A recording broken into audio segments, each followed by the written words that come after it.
What's up, guys? Orcas here, and today we have another video.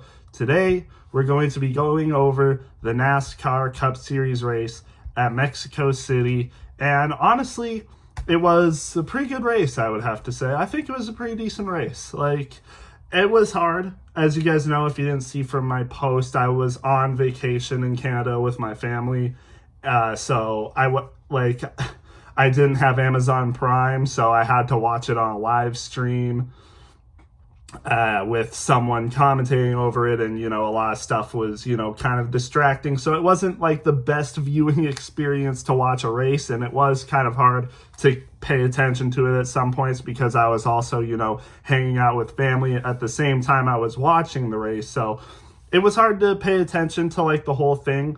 But maybe I don't want to say maybe that helped the race in its circumstances, because I have heard a lot of people say that the ending of the race was like not as good as like the start and stuff. But I mean, I still thought it was a good race, like stage 1 and stage 2.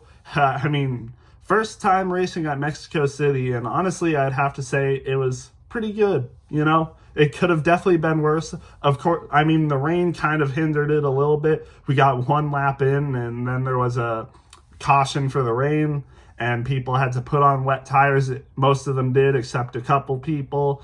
And that kind of, the rain kind of shaped out a lot of the strategy for the first, couple stages, and then like the start of the third stage. After that, it kind of evened out. Cautions kind of helped the strategy too. So that was, interesting to say the least, and it helped my driver Chase Briscoe, who stayed out. And then there was a caution, I think it was for Riley Herbst or something, or maybe it was Hocevar, and that kind of helped out whatever strategy Chase Briscoe is on, and helped him get a 7th place finish, very much needed. I'm pretty sure we're right around the same as what we like started the race with, so that's good to see. I'm not 100% sure where he falls on that. I'd have to check later. But I think it was a good race. I think the main topic of discussion would definitely be, I would say, why am I blanking? I would think it would be Shane Van Gisbergen. Yeah, it would definitely be Shane Van Gisbergen. I don't know why I was blanking on like his whole name for some reason. I think it would be Shane Van Gisbergen's absolute dominance over this race, because he absolutely dominated. I mean, there's no other way to put it. He finished better than the field by he was in front of second place by like 16.9 seconds or something, which I'm pretty sure is the biggest margin of victory since 1994 or 2009. But the 2009 race that Kurt Busch, I think, had, where he had a huge margin of victory, I've seen that was like a fuel mileage race, so he kind of benefited from that. So for a non-fuel mileage race, the fastest, or this was the biggest margin of victory since 1994, I'm pretty sure. I think it was Geoff Bodine or something. Jeff Bodine, maybe, in 1994, where he was ahead of the field by like 25 seconds or something. So yeah, I mean, being ahead of the field by 16.9 seconds or something like that, absolutely crazy. Shane Van Gisbergen, again, showing why he is in the Cup Series, is for this exact reason. Trackhouse knew what they were doing when they got Shane Van Gisbergen. They got him solely because they knew he could win road course races. And lo and behold, that's exactly what he does. He didn't win in 2024 last year. Granted, he only made part-time starts, and I don't even know if he started all of the road course races in the Cup Series that year. I don't think he did. But yeah, I mean, we saw him at COTA. This is the first road course race since COTA, by the way. That's kind of crazy. It's been so long, and now we get all the rest of the road course races like really close together. Besides the Charlotte Roval in the playoffs, we have like 3 or 4 more in the regular season. I think 3 more in the regular season. I think it would be Sonoma, Watkins Glen, and Chicago. If I'm missing one, I'm pretty sure I'm not. But we got 3 more in the regular season, if I'm not mistaken, and then 1 more in the playoffs. It's going to be pretty wild. And I think Shane Van Gisbergen likely could win 1 or 2 more of those. I mean, Chicago likely could win that. Sonoma, it's a possible. Watkins Glen, he was second last year and only got passed by Chris Buescher because he made a mistake. I mean, it's possible. He could definitely win 1 or 2 more races this year for sure. At best, he could possibly win 3, I could say. It's definitely possible.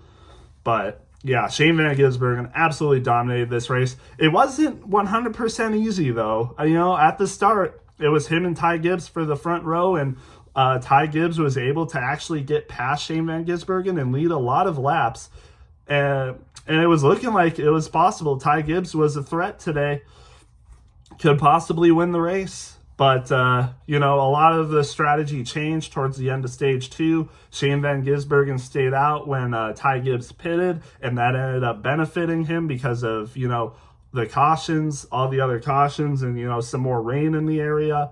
So once that was the thing, it was over. It was over. Like, once Ty Gibbs was kind of out of the picture because of strategy, he was in the top 10, but not close to first place. After that, it was kind of game over, and Shane Van Gisbergen ended up leading 60 laps, probably, I think, led all the laps in the final stage, and yeah, just absolutely dominated. Christopher Bell, I mean, it kind of really only got bad. It seemed like it only got, really bad once Christopher Bell passed Alex Bowman for second. Because, Shane Van Gisbergen was ahead of them by, 2 seconds or something. But then once Christopher Bell passed Alex Bowman, Shane Van Gisbergen was absolutely out of there. I mean, he was running, lap times half a second or more quicker than Christopher Bell. And I thought, Christopher Bell might be able to, get close to him. But no, I mean, it seemed like Clean Air, again, was pretty king. And I was watching, the person commentate over the live stream. It seems like the Clean Air, Dirty Air, combined with the high altitude at Mexico City, kind of really benefited the leader today. I mean, we saw it with Ty Gibbs, too. I mean, the fact that he was able to get, 2 seconds ahead of Shane Van Gisbergen in the first stages is actually kind of crazy, not going to lie. But I mean, then we saw again, once Ty Gibbs was out of there, he couldn't really make anything up. We thought maybe he could, come back up because he was on fresher tires and, based off of how good he was running. But no, he actually fell back, which was weird to see. So I wonder, how different it would be if other people were in the lead and, maybe fell back. Would they be able to make up some spots? Because we did see people be able to make up spots at the final stage. Chase Elliott, I'm pretty sure he was just right around the top 10 area, made up a ton of spots to finish third. Then you saw Michael McDowell. He was around the 10th or 11th spot. He made up a good amount of spots in the final stage, ended up finishing 5th. I don't know.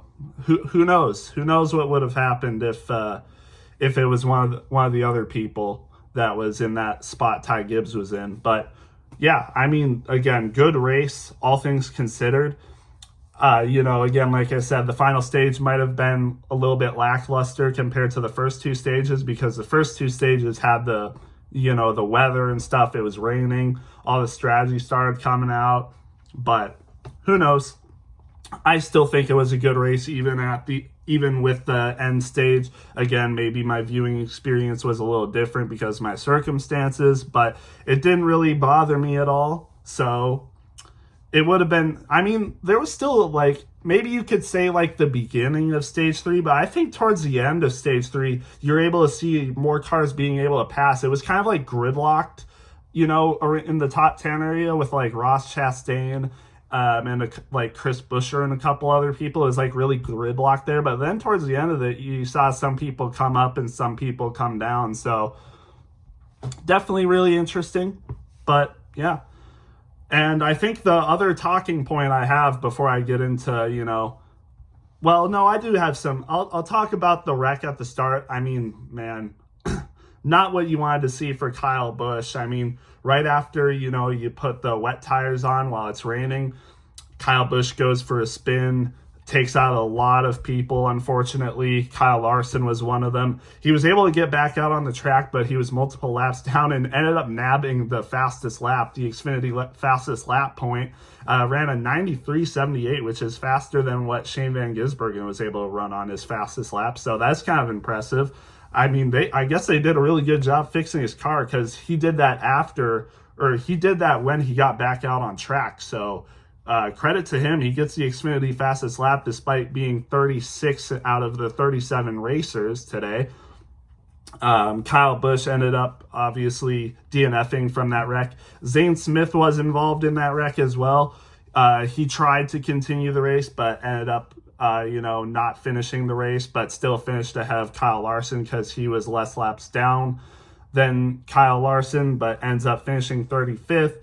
There was some other people caught up in that wreck. Justin Haley was one of them. He was able to continue and finish the race, but he was a lap down for a lot of the race, so that's why he didn't finish higher, because it looked like he had a good day going for him. And another person involved in that wreck was AJ Allmendinger. It was kind of hard for him to get going. He had some big damage, like a lot of damage on his car, but despite that, he was able to finish 13th. I mean, with that amount of damage on his car, and yet he was still able to finish 13th, I think that's pretty impressive, to be honest. So, maybe not the day he would have hoped for, being a road course ringer, being good at road courses. Unfortunately, caught up in a wreck early. Who knows what day he could have had if he wasn't involved in that wreck? Because, I mean, in being involved in that wreck, having damage and still finishing 13th is pretty crazy. I think he definitely would have had possibly a top 5 at least. And another person involved in that wreck was Chase Briscoe. Like I said, my favorite driver, who finished 7th. He was involved in that wreck. He was a lap down, and he was going to get his lap back after the first stage. But then they decided that it was a good idea to go for fuel after that. So that ended up putting him a lap down again. So he needed to rely on a caution to get back on the lead lap. Fortunately, there was a caution. And after that caution, he was able to finish 7th. So being involved in that wreck, being a lap down, he had to race Justin Haley for the lap down spot, I remember. Was able to get the first time. They went for fuel, so they were a lap down again. Ended up being on the lead lap again, or being the first person to lap down again over Justin Haley, and then getting that back. Just funny stuff there, but still a 7th place finish. I'll definitely take that. Still ahead of people like Chris Buescher, Alex Bowman, Ryan Preece. It's definitely going to be hard. I mean, we could definitely see a lot of new winners come up. I'm pretty sure there's been 10 winners this year so far, and the people that are basically locked in on points, you got Chase Elliott and Tyler Reddick. They're doing really good on points. Bubba Wallace is now doing really good at points. He's like plus 60, and now Chase Briscoe's around plus 40 right now. So we'll just have to wait and see what happens with that. But yeah, I mean, it'll be close for sure. It'll be close. The bubble will definitely be really close. If we get, like 3 or 4 new winners, Chase Briscoe is going to be right around the 16th, 17th spot. So it's going to be a tough battle for the last people in on points.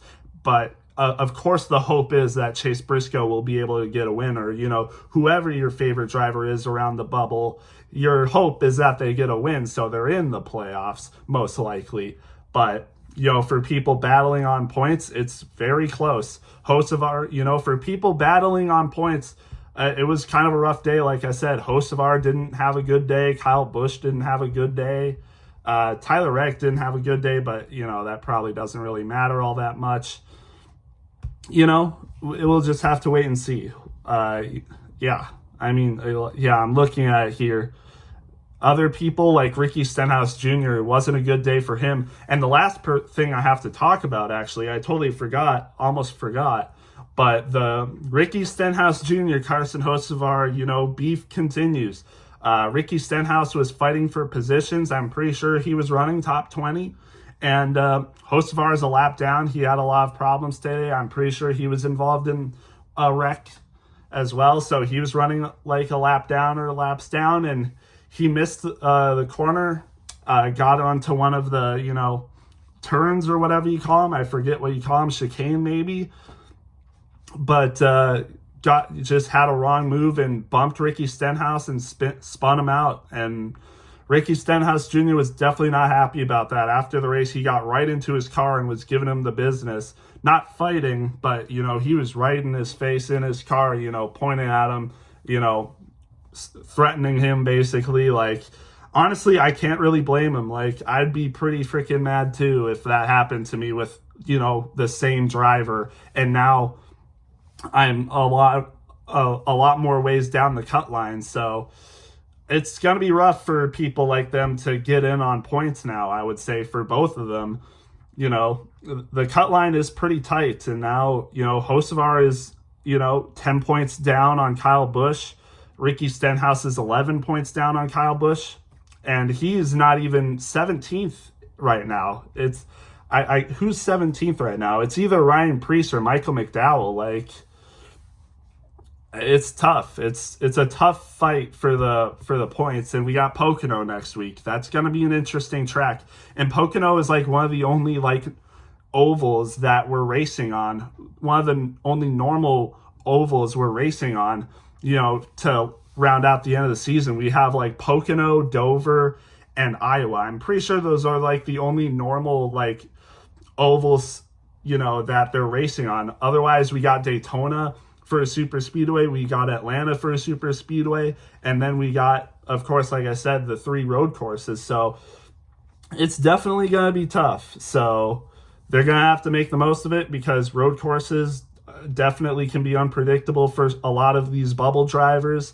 Of course, super speedways can be. So it's going to be interesting. And again, that fight with Hocevar and Ricky Stenhouse definitely did not help things, or that incident with them definitely did not help them. So Hocevar, I think he might need to win to make the playoffs. Ricky Stenhouse obviously would need to, because I don't think he would make it in on points anymore for sure, unless, some people just have insane collapses, but I wouldn't see that happening. We'll just have to see. But yeah, again, like I said, this was a good race.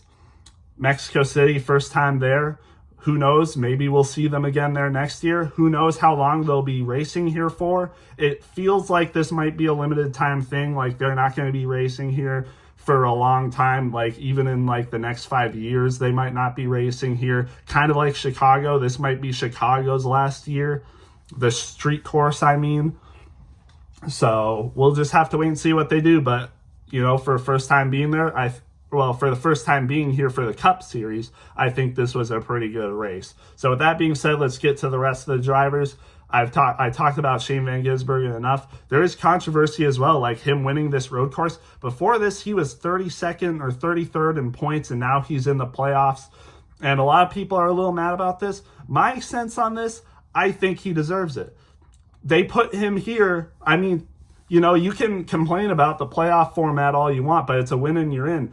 Despite if you have disagreements about that, Shane Van Gisbergen and Trackhouse, they used it to their advantage, and now he's won a road course race. And honestly, he might win 2 or 3, or he might win 1 or 2, maybe even 3 more. Who knows? And then what are people going to say? Because by that time, he'll have won a ton of races that will make him probably like top 20 on points. So what are people going to say then? He didn't deserve it? He didn't deserve the playoffs then, even though he's top 20 in points? I don't know. Like, it's definitely interesting. And, I'm one of those people who think that, if you're running outside like the top 25 on points and you win and then you're in the playoffs, it's definitely questionable. People were like that with Harrison Burton last year. And this isn't to take away from their wins. Their wins are awesome. Like, good job for them. But when you see them, people running outside the top 25, they're nowhere near as good normally as some of the other drivers that are in the top 20 on points. And now they get into the playoffs over these people who have been running really hard and really good. It's definitely questionable, but to me, it doesn't really matter like that. I think a lot of these people are just taking it really too seriously. I mean, people off of points, like, do we really think Chris Buescher, if he makes the playoffs, you think he's going to win the championship? Do we really think, like, Austin Cindric is going to win the championship? Like, I don't think so. No, I really don't. you can tell drivers who can win the championship and who won't. Even with Joey Logano last year, people want to clown on his championship. I had a feeling that he was a good driver that could win the championship. He's done it twice before. People want to complain that he won it last year. I think he was a driver that deserved it. I think he was a driver that people needed to look out for to win the championship. People were actually even calling it before it happened. I mean, even number year luck besides, I mean, he was one of those people that could do it. And you can just tell the people that won't do it. I don't think anyone thought Ty Gibbs was winning the championship last year. I don't think anyone was thinking Truex would win the championship last year. So to me, it doesn't matter. So that's my 2 cents on it. A little bit of a rant there. But with that said, let's get to the rest of the drivers. I'll go a little quicker. But Christopher Bell, worthy second place. Good finish for him. I mean, he's finished 1-2 on road courses this year so far. First at COTA, now second at Mexico City. And being a new track, that's pretty impressive, I would say. Chase Elliott, impressive run, finishes third. Hey, maybe that road course skill is still there. He still has some road course skill in him. And a new track, like I said, pretty impressive for him. Same thing with Alex Bowman. I mean, good race for him after having a hard crash at Michigan. Ends up finishing fourth. Definitely a good bounce back race for him after a big struggle he's had the last few races. Michael McDowell, top 5. I mean, he was definitely considered a threat coming into this race. Didn't really have the speed for most of the day, but he was running, around the top 10 position most of the day. And then towards the end, he found some speed and finished fifth. So good for him. How about John Hunter Nemechek with a 6th place finish? Not someone you'd consider, a pretty good road course racer. I know he's won at road course races before, but you wouldn't expect him at Mexico City to be running top 10 almost for more than half the race. But that's what he did, finished 6th. So good for him. Those legacy cars, they have definitely improved this year. Definitely good to see. I'm very happy for him. And Eric Jones had a good race too. Didn't have the finish really to back it up, but he was running good today too for the most part. So good for him. Chase Briscoe, like I said, finished 7th. I didn't mention this, but there was a little bit of beef between him and Ross Chastain today. It was a little bit rough. Like I said, that there was a pack gridlocked with Ross Chastain and a few others. Chase Briscoe was one of them, and they were getting a little squirrely there, and Chase Briscoe was definitely not happy at Ross Chastain. I've never heard him swear before, so that was kind of funny. That was kind of funny to hear, but still, 7th place finish. Good for him. And how about Cole Custer? First top 10 of the season at Mexico City. Finishes 8th. I mean, we know Cole Custer. He's not been the greatest this year. It's a one-man team, Haas Factory. I mean, they lost a lot of people. They're definitely, not someone you'd think as a threat. Again, their first top 10 of the season, but that's nice. That's nice to see for them. So good job for Cole Custer. And now that I think there's only 2 or 3 other drivers that have not got a top 10 this year that are running full time. So interesting to see, but good for him. William Byron finishes 9th. He made up a few positions towards the end, so good for him. Chris Buescher lost a few positions. He was running 5th or 6th, ends up finishing 10th. And same with Ty Gibbs. He lost a few positions, finishes 11th. Bubba had a pretty good race at the end there, ends up finishing 12th over AJ Allmendinger, like I said, who finishes 13th. Then you got Ryan Blaney, finishes 14th. Ryan Preece ends up with a 15th. He got a stage win too today, so good for him. Good, decent points day for him with those 10 points for the stage win. And 15th is certainly not a bad finish, especially for him on a road course. So good day for him for the most part, I would say. And Ross Chastain, he lost a good amount of positions. Actually, he was in the top 10, ends up finishing 16th. So, maybe all that drama wasn't good for him. But yeah, 17th for Eric Jones, like I said, not a terrible day, just not a great day. But again, those legacy cars have speed way more than last year. So again, good to see. And then you got some other people, Austin Cindric 18th, Daniel Suarez, who won the Xfinity race, which was really cool to see. The Mexican native won the Xfinity race. That was really nice to see. Not really the finish he was hoping for the Cup race, but still good to see him out there. I bet the fans were happy, it was good to see. It was a good weekend for Daniel Suarez, even though I think he would have rather had a good day at the Cup Series with his job possibly on the line. So, I mean, yeah, still, we'll see. We'll see what happens with him in the future. But still, again, I would be, if I was him, I would be, I would be happy with how things went at Mexico. But yeah, and then, you got some other people: Tyler Reddick 20th, Joey Logano 21st, Todd Gilliland 22nd, Ryan Truex, who is making the start for Denny Hamlin, who stayed with his wife because they just had their child on Wednesday, I think. So that was a good, I mean, it was nice to see Ryan Truex on the field. He did struggle, but ends up finishing 23rd after everything that happened to him. I think he spun out like twice, had some issues, but still finishes 23rd. So, I mean, it was a nice debut for Ryan Truex. I'm pretty sure his last start in the Cup Series was like 2014 or something with a backmarker team. So to be here with JGR, he's closely working for them. So I think this was a deserved start for him in the Cup Series to replace. It was good to see him out there. Then you got 24th for Haley, 25th for Brad, 26th for Josh Berry, 27th for Ricky Stenhouse. Unfortunately, he was having a good day, could have finished top 15, but then that happened with Hocevar. So, yeah, kind of rough. Austin Dillon, 28th. Riley Herbst, 29th. I didn't talk about him, but he was having a good day. He was running top 15, like one of his best, races he's had this year. And then unfortunately got cleaned by William Byron, finished 29th. Kind of sad for him. I mean, he's been basically a no-show this year for the most part. I don't want to clown on him, but you would think that there's still only two 2311 cars. Riley Herbst has just been completely forgotten, even though he's on 2311. But he was having a good day, so I want to give him some credit. That 29th place finish doesn't show how good he was today. So good for him, even though the finish doesn't say it. Then you got, some more back markers. Noah Gragson, just not a good day, finished 30th. I think he might have been involved in a couple things. Cody Ware, 31st. Catherine Legg, 32nd. Ty Dillon, 33rd. He was having a good day. I don't know what happened to him. He must have had a problem with his car. I don't know how he could have finished 33rd. Maybe he just got screwed over by something. I don't know, but he was having a good day too. Just not sure what happened. Carson Hocevar, 34th. We talked about him. Zane Smith, like I said, was involved in that first wreck, 35th. Kyle Larson, 36th. And Kyle Busch, dead last. Not what you want to see as a Kyle Busch fan. He's going to need that win, I think, to make the playoffs. So, yeah, with that being said, that was the race. Let me know what you guys thought about it. I would give this race, I think I'd give this race an 8 out of 10. Solid 8 out of 10 race. Not an A-tier race, but a good B-tier race. So, yeah, that's my thoughts on it. Let me know what you guys thought, and I'll see you in the next one.